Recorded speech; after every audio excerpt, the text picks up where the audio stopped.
নমস্কার, আমি সহেলি। আজকে আমি আপনাদের সাথে শেয়ার করছি দারুণ একটা ব্লগ। আমাদের কাঁথিবাসীদের জন্য, বিশেষ করে আমাদের কাঁথিতে এত সুন্দর একটা রামকৃষ্ণ মন্দির আছে, আপনারা কি জানেন? না না, আমাদের যে কাঁথি রামকৃষ্ণ মন্দির, সেই মন্দিরের কথা বলছি না। এটা হলো একজনের বাড়ির মন্দির, কিন্তু মন্দিরটা অসাধারণভাবে বানানো হয়েছে।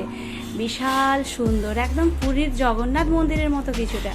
দেওয়ালে নানা রকমের আঁকিবুকি রয়েছে, কি সুন্দর দেখুন। এখানে রয়েছে জগন্নাথ, সুভদ্রা, বলরামের মূর্তি। এছাড়া ভেতরে মেন মন্দিরটা হচ্ছে, মেন যে মূর্তি রয়েছে রামকৃষ্ণদেব, সারদা দেবী এবং বিবেকানন্দ, বা আমরা মুনি ঋষি বলতে পারি, ওনাদের মূর্তি রয়েছে। তো খুব সুন্দর করে সাজানো পুরো মন্দিরটা আমি আপনাদের ঘুরে দেখাবো। তার মাঝে বলে নিই মন্দিরটা কোথায়, আপনারা কিন্তু গিয়ে দেখতে পারেন, কোনো অসুবিধা নেই। আমরাও গিয়েছিলাম। মন্দিরটা হচ্ছে সেন্ট্রাল থেকে খড়গপুর বাইপাসে যাওয়ার পথে ডান দিকে একটা ছোট্ট রাস্তা ঢুকে গেছে। তো ওই খড়গপুর বাইপাসে হিরো শোরুমের ঠিক অপোজিটের গলি চলে গেছে। ওই গলিরই চলে গেলেই এই মন্দিরটি। দেখুন কি অসাধারণ কারুকার্য করা মন্দিরটায়। আমার তো একদম মন প্রাণ জুড়িয়ে গেল। আমি একটু সন্ধ্যের দিকেই গেছিলাম, মানে সন্ধে তখন প্রায় নেমে আসছে।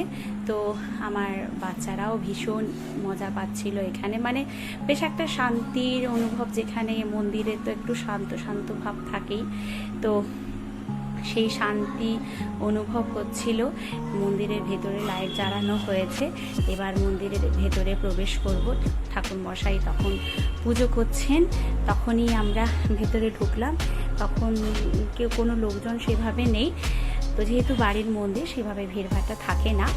আর এখানে এই যে মন্দিরটা আমারই একজন পরিচিত স্যারের বাড়ির আর কি। তো স্যার বললেন যে এখানে রথের সময় খুব বড় করে পুজো হয়, এখানে নানা রকমের ঠাকুরের আরাধনা হয়, অনেক লোকের খাওয়া দাওয়ার ব্যবস্থা থাকে। তো আপনারা আসবেন ম্যাডাম?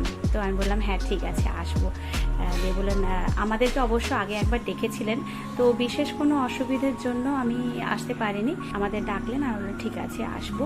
এখানে নাম গান হয়, অনেক লোকের খাওয়া দাওয়ার ব্যবস্থা থাকে। তো স্যার বললেন আসবেন, খুব ভালো লাগবে। তো আমি বললাম ঠিক আছে আসবো।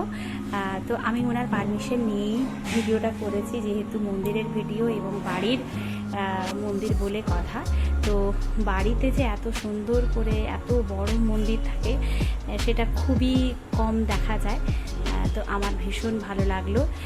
পুরো মন্দিরের চারধারে দেওয়াল দিয়ে ঘেরা এবং দেওয়ালে সুন্দর কাজ করা রয়েছে। তো কাঁথিতে এত সুন্দর একজনের বাড়ির মন্দির দেখে আমার সত্যি ভীষণ ভালো লাগলো। আপনাদের কেমন লাগলো অবশ্যই কমেন্ট করে জানাবেন।